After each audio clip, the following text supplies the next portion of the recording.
And we're live. Welcome back, everybody, to another Ubuntu Engineering Live Hangout.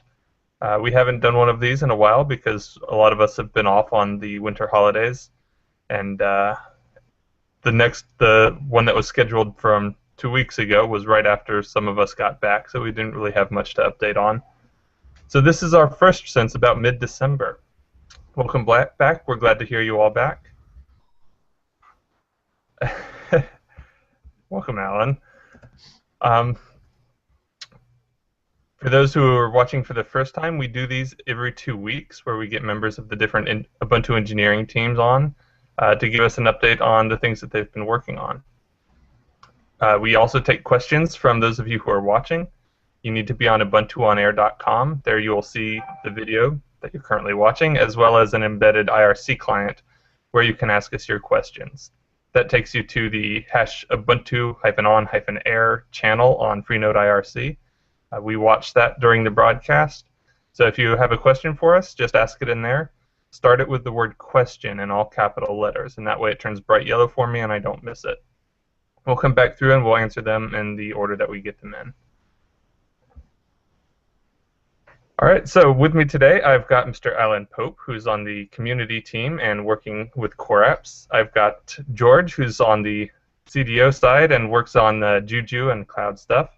I've got Lucas, who's the release manager for Ubuntu, and Will Cook, who's the Ubuntu desktop engineering manager. So they're all going to give us updates on their areas. You can ask us questions at any time, and when they're done with their update, we'll get to those questions. So to start things off, we'll start with Alan. Are you ready? Yeah. So I thought for a change, I'd do a bit of a show and tell. So hopefully I should be able to share a window on my screen. Hold on just one sec.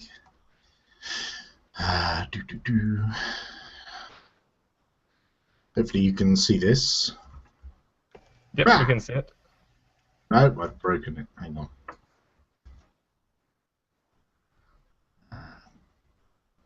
Okay, so I wanted to start with reminders. Reminders, as you may remember, is our Evernote connected note-taking app. And we've had some feedback from people, users and testers, who've pointed out that they may not want or need to have online syncing in their note-taking application.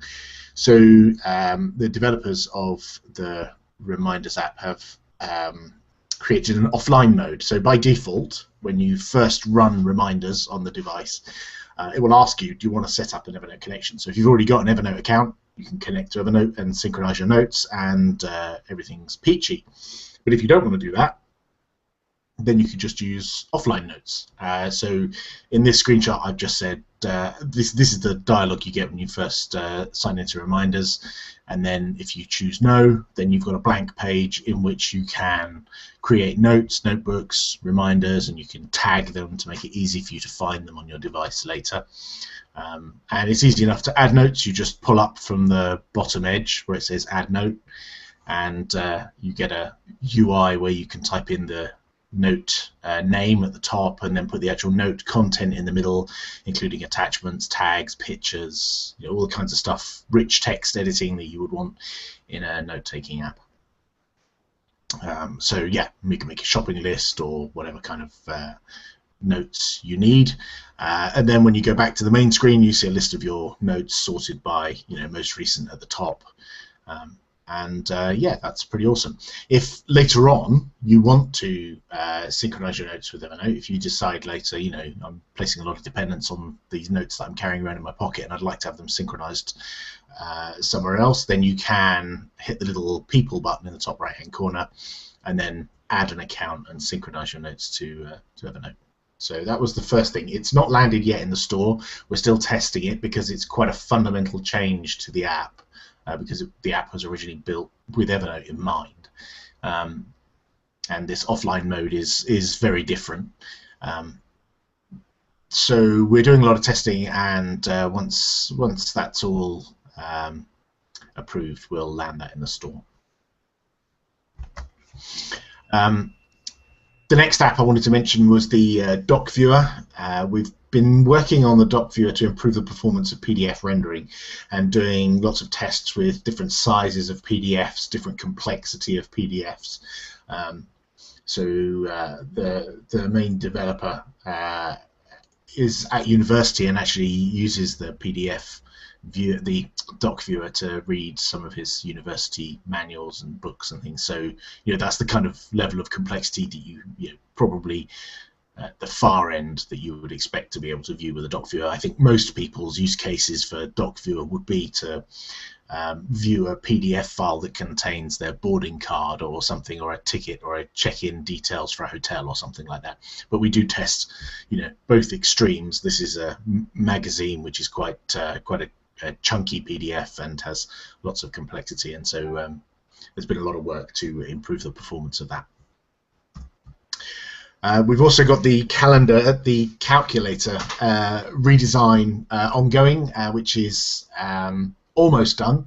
There's 3 guys working on this, doing awesome work to implement the new calculator design. Not a lot to say about this. It's a calculator. What more can you say about a calculator than it does calculate the calculations correctly? Well, you can say that this one does scientific calculating. Yeah, I was just about to get to that. Okay. This is me with having slid the keyboard to the left halfway, and then if I slide it all the way to the left, it looks a bit like that. So yeah, the scientific kind of functions are off screen over on the right hand side, and you just swipe across and you can get to them if you need them. Yeah, we do test the calculations, and sometimes things go wrong, so we'll be filing bugs about these. I took all these screenshots about an hour ago, so yeah, some of the bugs are new to me as well. It also works in landscape mode. We also need to work on the sizing there, because you obviously can't see the calculation just above, so we need to rework the font sizes there. This is one of the challenges we have in managing to fit these applications on varying sizes of devices, from the smallest, like 4 to 5 inch phone, up to a tablet, desktop. So it's challenging, but we're working on it. The next one is the music app. Has had a lot of work for the first run user experience and the empty state user experience. So basically the out of box experience, when you've just bought your phone, you open the music app and you haven't actually got any music on the device. So we wanted to walk you through, because it's not immediately obvious how you get music on a device to some people. So we've added a nice little walkthrough at the start of the application that tells you how you can add music to your device over the USB cable, or if your device has it, an SD card, or removable media, as we call it. Obviously, also you can download music from the internet, and that'll get copied into your music library as well. And yeah, the music app still looks awesome and works brilliantly. And there's another empty state screen there for if you haven't created any playlists yet. Another app we're working on is the calendar.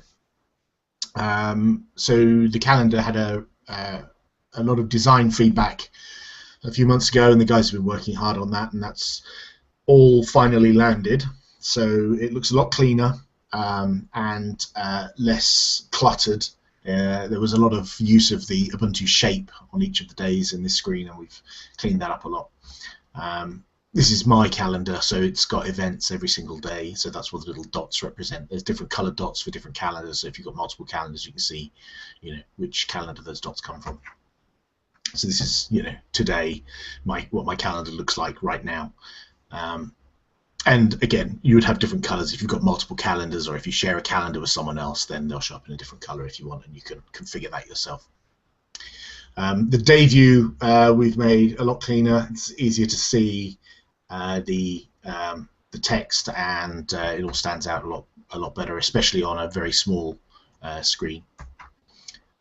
The event details screen has also been improved. It's a lot easier to read, and all the important information is up the top in a nice big block. The week view has changed quite a bit. We've got in the week view you only see 3 days at a time, and you just scroll left and right to see the other days, and you just see blocks representing where the events are in your calendar, so you can see where free space is. It's a good way to have a quick view of how busy your calendar is and whether it's personal or work. So all of these purple ones for me are work, and all the orange ones are personal events. So you just scroll across and you see the end of the week. So that's just an example showing you, a mix of personal and work things. And if you just tap on the block, it takes you to the event details view like that. So it's it's really, really nice. And you can have multiple calendars, and there you can see you can set the colors just by tapping on the squares on the left. It's awesome. We're also working on improving the terminal. Some of you have probably already seen this. There's a terminal reboot in the store, and this is what it looks like. We've been working on some improvements to the UI. So, for example, recently we changed in the bottom left-hand corner the button that's got a little picture of a keyboard brings up the on-screen keyboard. Previously, we had, VKB or OSK or something on there, and little tweaks like that just to make it look awesome. We've got this little pop-up overlay keyboard that's configurable, so you can add commands in there. So at the moment we've got a few pre-filled in there, like top and clear and stuff, but in the future we'll make it a lot easier to administer that. So you can, if you happen to have a bunch of commands that you run on a regular basis, you could pre-fill that, so you can reduce the amount of typing. You can just press the button and it will pre-fill the terminal with that command. So to get top running, all I did was just press that button that says top at the bottom of the screen, which is great. Also looks good in landscape, and we have multiple tabs as well. So the little button at the top right that looks like tabs is tabs, and you press that, you get a view showing you all of your terminals, and these dynamically update as well. So while you're looking at this screen, that top is actually updating regularly. And you just create new tabs and then tap on them to open them, and yeah, it's pretty awesome. Obviously, you bring up the on-screen keyboard by pressing the little keyboard button. And there's a few settings for tweaking the look and feel as well. We've also been working on some improvements to the file manager. With some devices, you get SD card, and we wanted to have good SD card support, which was a bit challenging because identifying what mount points are SD cards and what mount points are not SD cards is an interesting conundrum. So we, especially from within QML, so yeah, we've improved that, and now you can navigate to your SD card if your device has one, and do things like copy music on and off. So you could copy your music off an SD card and onto the local device, or something you've downloaded, you could use the file manager to copy it from the device that you've downloaded onto your SD card, maybe as a backup or something. It's I'd be interested to hear more use cases of why people need a file manager on a phone. I know why I need one, but I'd certainly be interested in hearing what other people use it for and make sure that we can cater for those use cases. I think that's it. That's just a couple of screenshots from my Nexus 7 rotated sideways, doing the same kind of things. I think that's it. All right, I love the screenshot tour. That's a nice touch there. Yeah, well, in the music app, yeah, it's really cool. I like that. No, I mean your presentation in general. Oh, right. Showing Yeah, off the screenshots is nice. I hoard screenshots. Every time I have to file a bug, I take a screenshot, and I've still got this gigantic library of them, so I make use of them now. Yeah, you've got that script that'll automatically push them up onto your server and give you a link too, right? Yeah, that's quite handy. I've got a question, Popey. Yep. Since no one has asked on IRC, and someone kind of gave me the idea in IRC. Nick90 says, I'm loving the final touches on the music app. I actually use Spotify, but decided to build a local music library just to use the app. I don't want to build a local music library, and I know there's a Spotify app for touch. I don't know if it works right now or not. I don't remember its actual state. Have you guys thought about tying in the local app into existing services that provide APIs? Or are you going to basically do, if you want Spotify, get a Spotify app? Because I want all the goodness in the music app, but I also don't want to sync music over to my phone. It's so 1990s. You know what I mean? Well, okay, so there's a lot of comments in there. Firstly, I think there is a place for people who like to have their own collection of music. So, for example, one of the music app developers, Andrew, likes to have all his music in FLAC format, in high quality, not lossy compression, and that's not really catered for by any of the streaming services. So, you know, for someone who's offline and wants to be able to listen to music, it's a use case we're catering for with the music app. We're not planning on adding. We've discussed this quite a bit over every UDS online summit, and you know, every couple of months we discuss whether we're going to add online services to the music app. And I think we basically came to the conclusion that we want to have a really awesome local music experience and make that the best it possibly can be. If at a later date we add streaming services, maybe. I think probably not, because it massively overcomplicates the application, having a load of code that a user may never actually use. Like, you would never use the local music bit, and someone else would never use the Spotify bit, and someone else would never use the, you know, whatever other streaming service there is in another country. So yeah, we would like to hope that Spotify themselves would create a Spotify app, but in the meantime, Mike Sheldon's created a Spotify app, and yeah, it works, but there are some challenges with it. Yeah, and people flaming me. I didn't say local collections was bad. I was just yeah, for reference, flame George. Dude, the hardware I have, there's no way I can put FLAC is. I mean, the relatively large file size. I mean, I'd have to have a 128 gig phone at that point, right? So, well, listen to George, all I think all the time. George, I think what your solution here is the aggregating music scope. So you need a Spotify scope that can feed into that. Okay. So that whether you've got local music or online music, you just find it there, and it'll open it up in the right player. Cool. Okay. I mean, the other thing is one thing we've talked about adding to the music app is adding some smarts about which tracks you like and which tracks you listen to a lot. You know, I know you used to use a similar feature in Banshee some years ago, where you know you could figure out what the right type of music you want to listen to is. Right. And if we could say, like, here's a list of all the tracks you've never listened to on your device. Right, right. And Rhythmbox had that feature as well, where it would auto rate based on how often you would skip and things like that. But yeah, and that would be cool. And you know, patches welcome as always. Well, done properly, it's cool. Yeah. All right, we haven't had any questions on IRC, so we'll move on to George. Are you ready to go this time? Yes, I am. I'm gonna make a few announcements, and then Pope. I wasn't gonna do a demo, but Popey has inspired me to do a demo. So some quick questions with shows coming up. There are 2 shows coming up. One's in January, the weekend of January 31st. It's gonna be FOSDEM in Europe. We have 2 talks there. First one's gonna be LXD, which is the complement to LXC. See what we're doing there? And that talk is going to be by Serge Halen. I believe it's in the virtualization track. Not sure, but it should be pretty easy to find. And the second talk is going to be a Juju talk by Chuck Butler.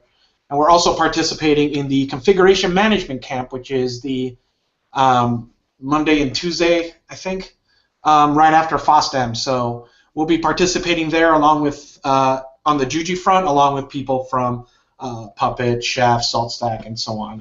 Config Management Camp, if you haven't heard of it, it's basically the ground zero for a bunch of the automation tools that people use in the industry to bring forth the DevOps revolution. One major announcement that I have for this update is the call for testing for Ubuntu OpenStack Kilo. So Kilo is the next code name for OpenStack. The naming convention is very much like Ubuntu, where it goes by alphabetical number. So Juno was the last one, and we're prepping for Kilo. Kilo is going to be what's in 1504, and we've also backported that to 1404 LTS. So those of you using OpenStack in production, 99.9% of you are on the LTS. So we provided those packages, and you can find those on the Ubuntu Cloud Archive. If you're using OpenStack and not familiar with the Ubuntu Cloud Archive, just search for Ubuntu Cloud Archive, and that's how we bring OpenStack backports to the LTS so that you can not worry about the operating system and just handle OpenStack upgrades as you see fit. Another thing that we did this right after the holidays was, hold on, let me share my screen. Can you guys see that? Yes.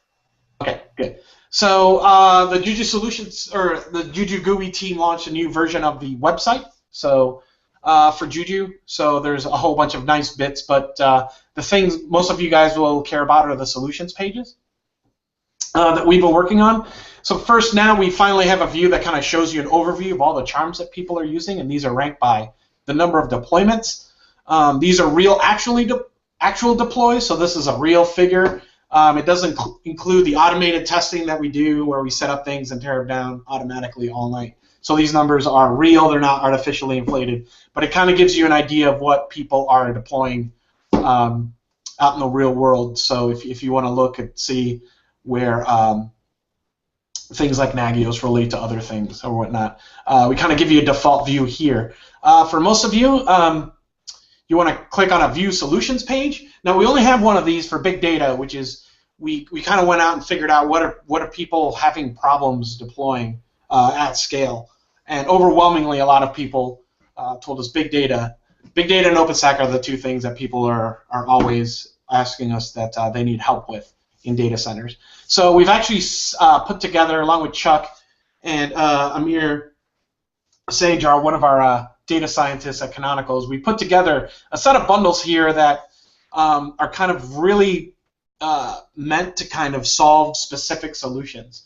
So instead of just saying, hey, go to jujucharms.com, search for Hadoop, and then cobble together your own thing, we've kind of put together a set of things for different solutions. And they all have, some have cool little videos here that kind of show you how to use them and whatnot.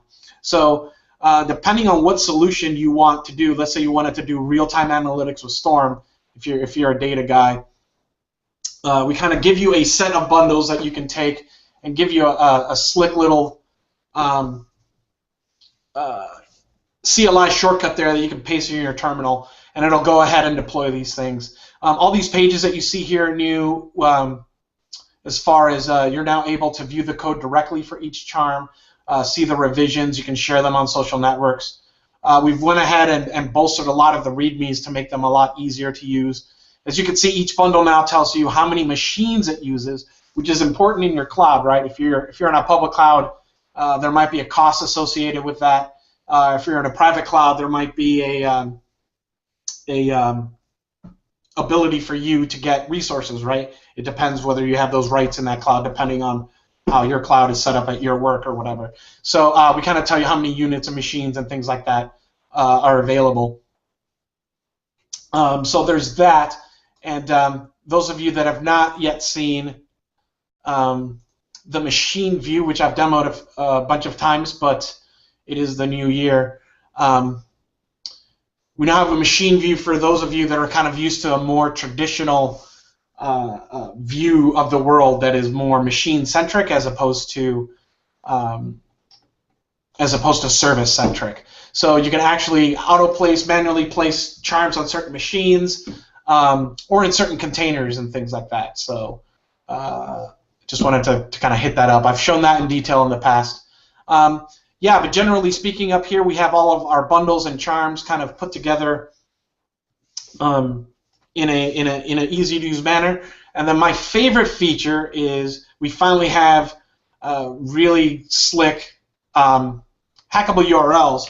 So jujucharms.com/MySQL, or let's just say OwnCloud. So jujucharms.com/ whatever it is you're looking for, you can now URL hack and make that awesome. So that's a URL you want to share. In the past, it was kind of like a generated URL. It was like really annoying and horrible. But now that's really, really simplified. So if you just want to search for something, it really makes it easier. Our charms are now very easy to find in Google. Before they were kind of buried and things like that. So we have that. And then the last thing I wanted to show you guys was our Juju Solutions blog, which is juju-solutions.github.io. And one page in particular I want to show you is, oops, it's a 404. Just kidding. is we're starting to put a tracking page of all the work we're doing of integrating Docker and Kubernetes into Juju. So the ability for us to deploy Kubernetes and Docker containers. A lot of this work is very, very raw beta and ongoing, but hopefully by the next meeting or the meeting after that, I'll have something more exciting to show you guys. I think you closed the wrong window there. Awesome. We'll give him a minute to come back. Hey, George, hit the wrong button. Sorry, I closed the wrong tab. So hopefully by the next status or the status after that, I have a better thing to show you here as far as deploying Kubernetes and as far as reusing all that Docker goodness in your Juju deployments, because there's lots of awesome things in the Docker store, and we want our users to be able to consume those as easily as possible. And you had Can you drop some of those URLs in the IRC forum? Oh yeah, sure. And you guys had a session yesterday on Snappy, right? So I don't really need to go into that. Yeah. Or unless someone has a question. If anyone missed that, you can go back and watch it on youtube.com/UbuntuOnAir. We had Martin Albacetti and Alex Sack on yesterday to talk about all things Snappy and the announcement that we had yesterday. And I am now popping a bunch of URLs into the IRC for everyone. So thank you for listening. Thank you for using Ubuntu Server. Yay and yay. All right. If anyone's got any questions for George, go ahead and ask them in the IRC. In the meantime, we will move on to Lucas. Hello, everyone. Thanks. So I have nothing to demo. Too bad. Now I feel a little bit. Sorry to set the expectations too high for you there, Luke. Yeah, you guys kind of ruined it for the rest of us. Well, there's not much I can show you from the release perspective, because there's like just plans, and things that you can see on your phone already. So I'll just have a quick update then. So first, let's start off with Ubuntu Touch and Ubuntu RTM that we're actually we're spending so much time on. So we had a few promotions for Ubuntu RTM. There was like one big promotion happening before the holidays last year, before the end of the year. So after all the holidays, we resumed the original plan to try and do a new image getting promoted every 2 weeks. So this gives time to both like the upstream developers and QA engineers and everyone to actually land as many things as possible and check the image properly for regressions. So we're following this schedule for a while now. We had a promotion last week. This week we don't plan to promote any image. We're just doing using this time to actually land a lot of stuff. Because the next milestone we're planning for Ubuntu RTM is actually for next week. It's a very big milestone that we had very many critical bugs planned to be released for this milestone. So this will happen around we suppose around Thursday or Friday as always. We're proceeding according to the usual landing team schedule for milestones, so we're closing the landing gates on next week on Tuesday, and yeah, then we're opening them up again once we have a promoted image. This always takes a while because QA needs to perform a lot of tests, making sure that the images are working correctly for everyone. So one of the things that also are worth mentioning, so just that everyone knows, for those of you that are running Vivid, we have identified that there's a problem with actually running emulator images on Vivid right now. So QA has confirmed that it's something on the desktop side of Vivid that's causing issues now, and you're just basically unable to run any emulator images. So there's the person that's responsible for make sure this works knows about this bug, and it should be fixed pretty soon. But yeah, but besides that, most of the things that are landing for Ubuntu RTM and also in the same time for Vivid, because everyone is actually targeting the milestone for next week as well. So it's mostly stability fixes and critical bug fixes from our list that we have. So that's proceeding pretty nicely, and we'll see next week how the big milestone image goes. We're actually expecting to have some tests done for the image this week still, starting tomorrow, to see if there are any blocking regressions for Ubuntu Touch. As soon as possible, catch them, and then use the few days that we still have left to the deadlines to actually fix those and get the promotion next week.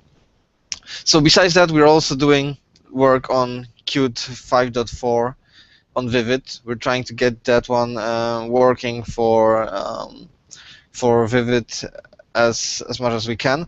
So there's a PPA on which we're working on. It's actually a CI train silo, but we're using it as a PPA where we try to get all reverse dependencies building. So far, it seems that most of the build failures that we had have been dealt with. There are still some smaller ones where we still don't have a few packages building for all the architectures that we would supposed to have building, but we're going in the right direction, and we should have 5.4 ready for release in a few weeks, maybe less.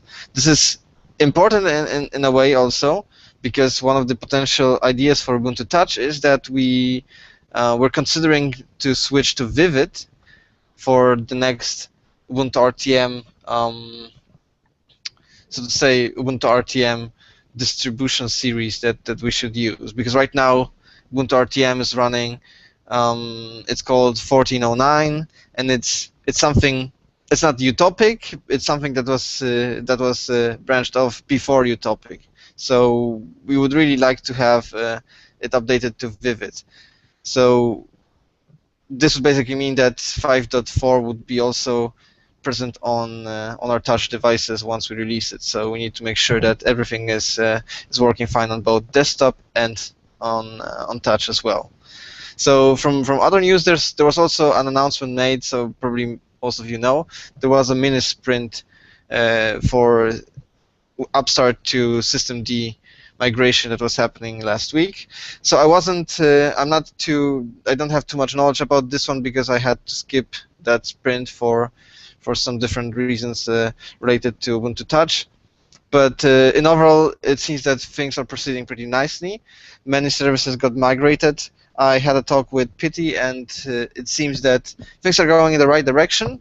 And it seems that with systemd enable, you should be able to actually get Unity 8 bootable because of the right things being already supported for systemd as it should be required. So that's great work from the migration team, so to say, and that's we should also see some more uploads pretty soon for more migration of systemd. So besides that, I think that's more or less it from the most important things. And again, sorry that I don't have any screencast. That's okay. So, what is the plan for the RTM channel after the BQ phones actually start to ship? Is that channel going to stick around and eventually rebase on Vivid, or is that going to go away and we're just going to have the stable and the devel channels? No. So the channel will stick because once we have our first phones shipped, they will actually be using the stable channels that we have, which are nothing more than aliases currently to 1409, to the Ubuntu RTM. And once this is just a proposition, but this is probably the way we will go. We will rebase on Vivid. We will rebase Ubuntu RTM on Vivid. So then the stable channel will just probably move on to the different Vivid rebased Ubuntu RTM channel, and the users they won't see any difference because they won't have to actually do anything with their devices. Just simply update, and with one of the OTAs, they will simply switch to the new distribution, so to say.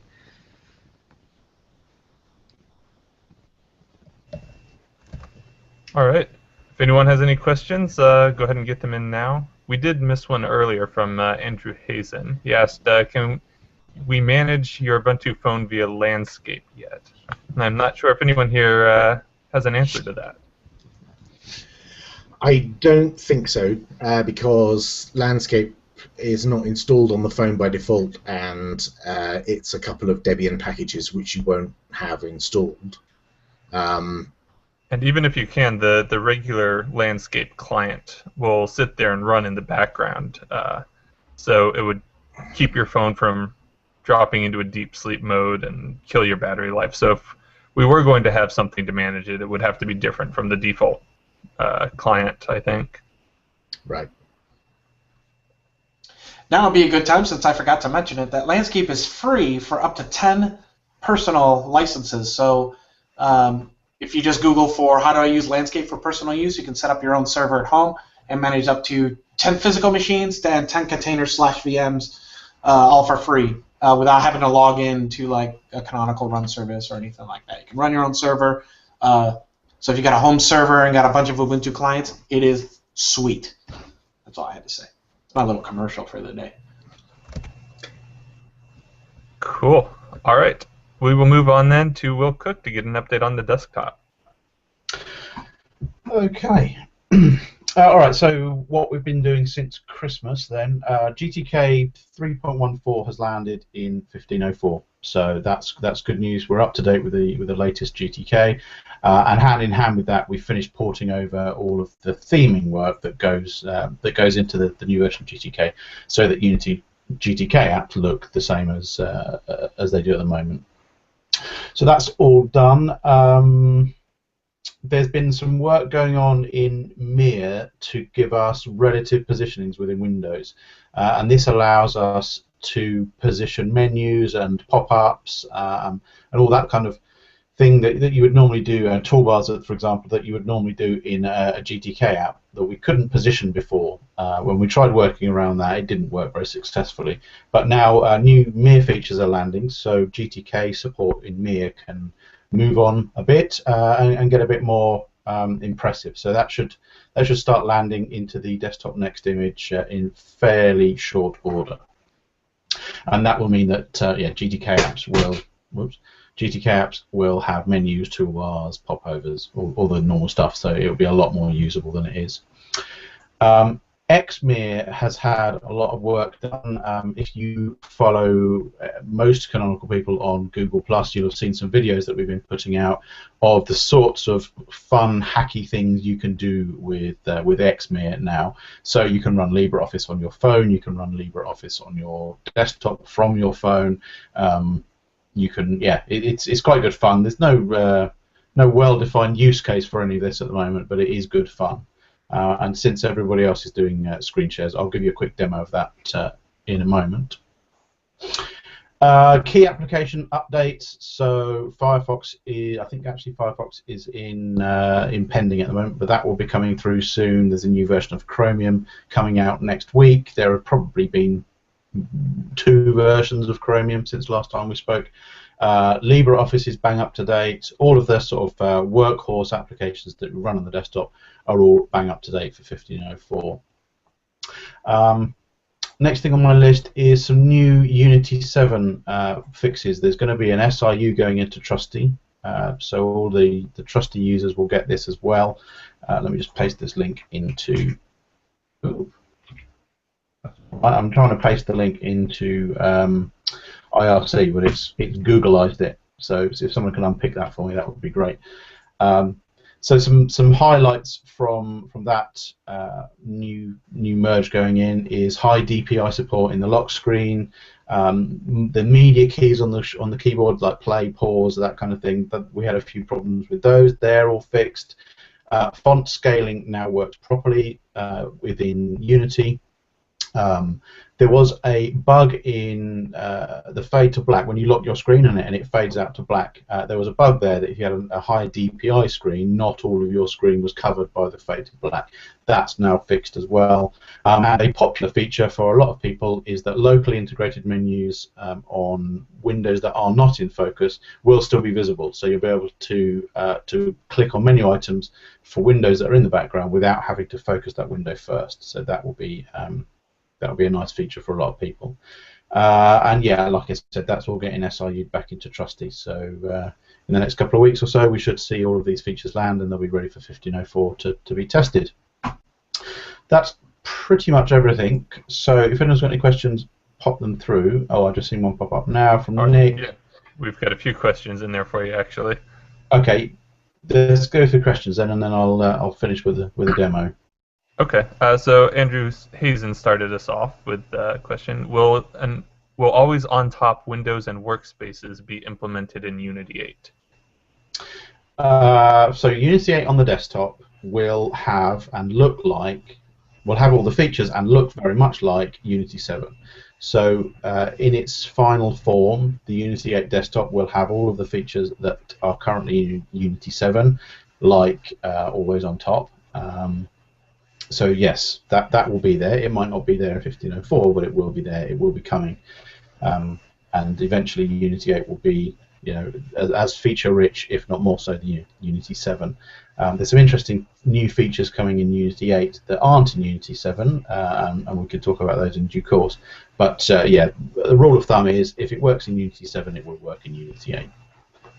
So that brings me to a question that we were asked yesterday when, unfortunately, we didn't have you around. And that was, when is Unity 8 going to be available to test on the desktop? Is there currently a session, and is there going to be a point where the session will be installed by default, even if it's not used by default?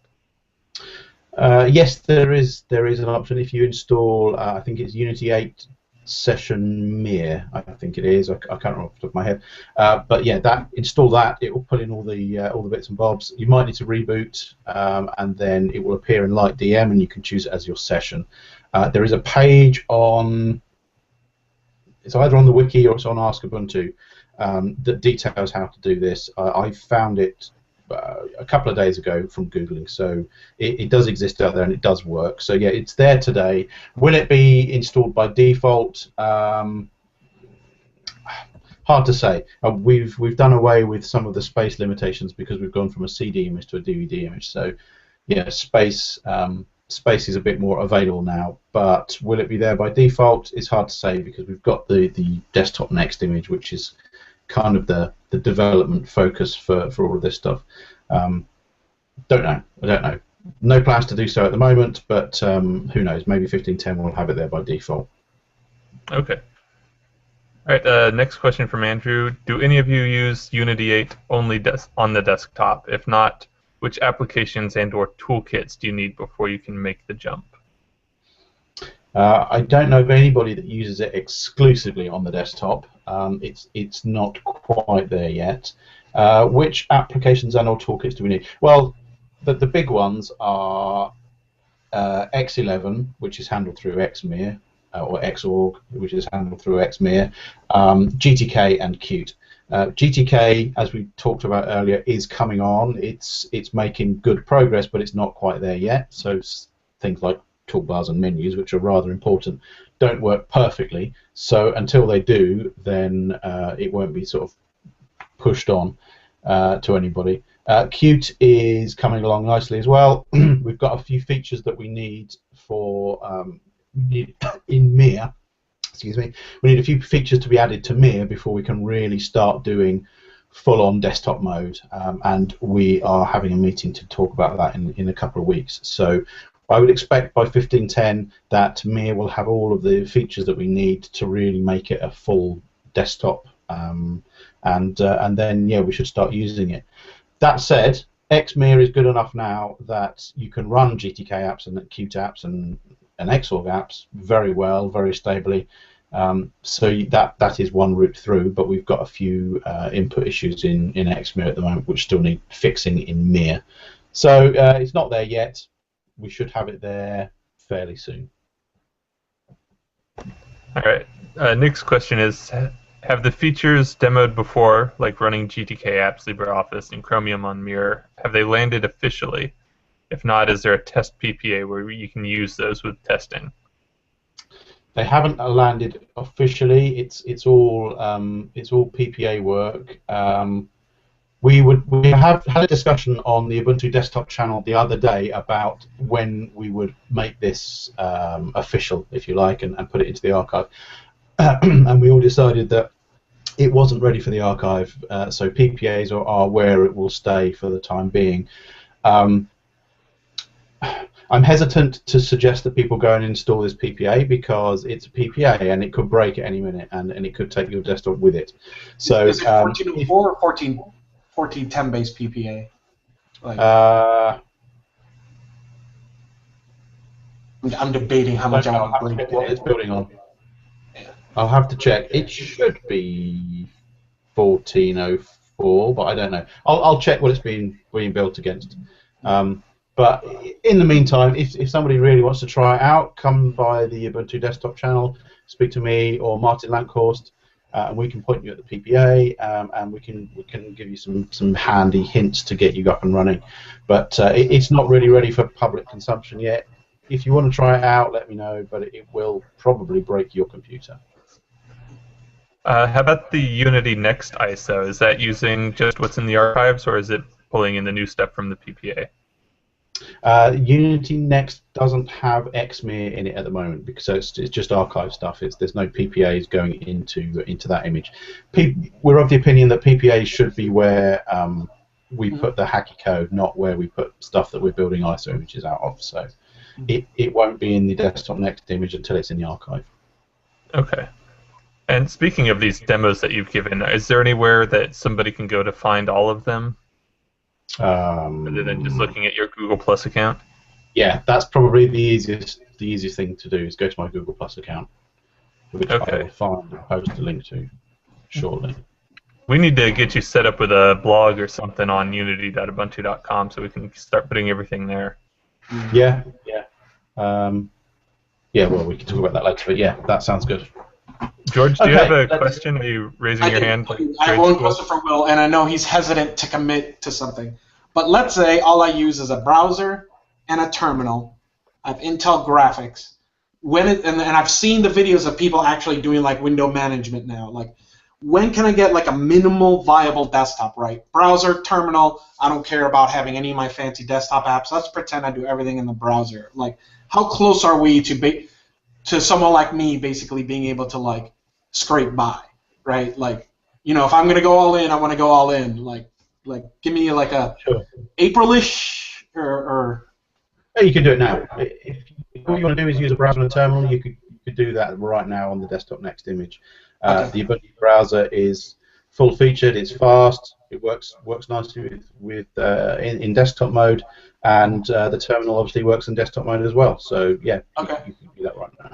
And you guys have just another question. You have Chrome and Chromium, or just Chrome? Because I know sometimes we patch things to get things to work in Chromium. Can you just give me a little, like, because I know Chrome is now Aurora. It's not a GTK app anymore, right?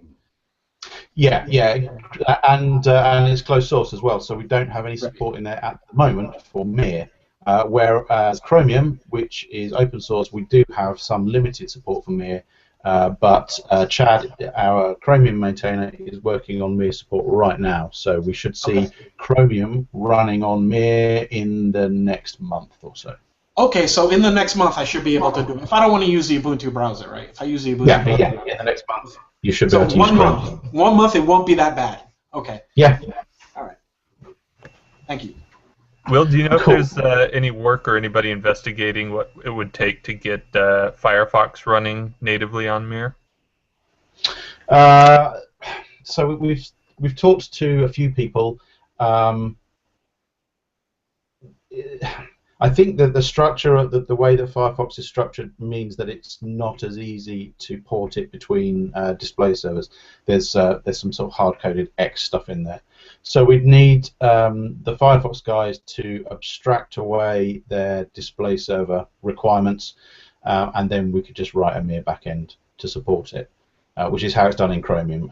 Chromium moved to their own, when they moved to this moved away from GTK to Aura, that is part of the feature set that meant that we could add Chromium support in there, because there's a nice abstraction layer. So we need something similar in Firefox. It might already be there, but as far as I understand it, nobody's working on that support right now. Okay. All right, before I go into my updates, I just want to remind everybody you can ask questions anytime in the IRC channel. If we don't have any by the time I'm done with my updates, we will be out of time for the broadcast, so we're just going to go ahead and wrap it up. So don't wait. If you have any questions you want answered, start getting them in now. All right, so from the community side, we were running a Scopes Showdown contest just before the holidays, and we announced the winners this week or late last week, I don't remember which. So you can find that on our developer portal blog, developer.ubuntu.com. Congratulations to all of those who won. There's some really nice scopes now for the phone. They are all in the store, so you can go download them, try them out yourself. The new scopes management is really nice. You can mix and match what scopes are default on your dash and which ones aren't and what order they're in. So that's really cool. I also wanted to give a big shout out and congratulations to the Ubuntu Weekly News team. On Monday, they released their 400th issue of Ubuntu Weekly News. So that's a pretty big deal. Congratulations to them. I know they're always looking for help and material and editors. So if you think you'd be interested in doing that, go contact them. I think they're the Ubuntu News team, so #Ubuntu-news or Ubuntu News at either list.launchpad.net or list.ubuntu.com. I'm not sure which. If you go find Jose or Playa2 on any of the IRC channels, they can tell you where to go from there. George mentioned shows coming up. I just wanted to let everybody know that we're also going to be at Scale in February. That's in Los Angeles. I know George and Marco Ceppi and Jose are going to be there talking about cloud. There's going to be some of us there talking about desktop and phones, and I've just heard that we're going to have some of the BQ phones there at our booth, so if you want to come by and see some of those, they'll be there. It's a really great show. If anybody can make it, I strongly encourage you to go. We launched a new developer portal. Let me see if I can screen share this. Just before the holidays. So for those who haven't heard, we're running a contest with China Mobile. And in order to support that, we needed to translate a lot of our content into Chinese, which our old developer portal site didn't support. So we replaced all of the WordPress stuff with Django, got a brand new theme that's mobile friendly, so you can look at this in your phone browser now and it looks good. So we've got all that there. We've got it all translated into Chinese. We're always looking for help with this kind of thing, so if you're a Django person or a HTML and CSS person and you want to get involved, you can get involved with this. You can get involved with the Loco Team portal, which is another good community-run site that's always looking for help. And speaking of the Loco Team portal, we have the Ubuntu Global Jam coming up, the I think first weekend of February. So it's February 6th through the 8th. Global Jam is a time where we encourage people to get together with their Loco teams and find something to hack on or contribute to Ubuntu or help advocate for Ubuntu. Doesn't really matter what, we just want people to get together and have a good time and socialize. We currently only have 5 teams listed to hold a Global Jam, so please get yours on there. We're also this cycle offering a Global Jam pack, so we've picked out some things from the Ubuntu shop, like a t-shirt, some DVDs, stickers, that kind of thing, that we are going to give out to any Loco team that runs an in-person Global Jam. Doesn't matter if you're verified, doesn't matter if the person running it's an Ubuntu member or not. We want to get these out to help support any team that's actually running one of these events. All you need to do is go to loco.ubuntu.com, add your event to the list, go to community.ubuntu.com, and we've got a form there where you can request to get either donation money or packs like this. Put your link in there, and we'll send that out to you. I wrote all of the instructions up on my blog, mhall119.com. You can find out more information there. It's a really good way to get to know people in your area that are interested in Ubuntu. It's a good way to share with the rest of the Ubuntu community the things that are going on and inspire people to be active and participate. So please go and do that. And George, I'm going to call you out here a little bit because there's a Michigan Global Jam that currently has no venue set up, so it's listed as being without a country. Ooh, I don't know if I'm around. I think I'm gone that week. I'm in Cape Town, but I'll try to. I'll go help Craig. Okay. So let me post a link to this in the IRC. So there's a link to the Global Jam event. There's a link at the top there where you can add your team event to it so that we track them all together. And also you can go to wiki.ubuntu.com/Ubuntu Global Jam. There we have a lot of information about how to run a jam, how to set it up, what you need, how to promote it, all of that kind of stuff. We've gathered up a bunch of people's experience from over the years and distilled it down into these pages. So there's a lot of good resources there for you. Strongly encourage that you do it if you can. It's always a good time. All right. We are out of time and we are out of questions. So thank you everyone on IRC for coming along and your questions. Thank you guys for hopping on the video and giving us all your update. We will be back in 2 weeks' time for another one, so if you didn't get the information you wanted out of this video, you can come back then, or you can find us anytime on any of the various IRC channels that we run in. You can also follow Ubuntu On Air for upcoming broadcasts that you want to participate in. They're all the same format, video, IRC for questions. So you can follow at Ubuntu On Air on Twitter. You can follow us on YouTube, youtube.com/UbuntuOnAir. You can also watch all of the old recorded videos on that YouTube site. All right, everyone take care, and we will see you in a couple weeks. Bye. Cheers, guys.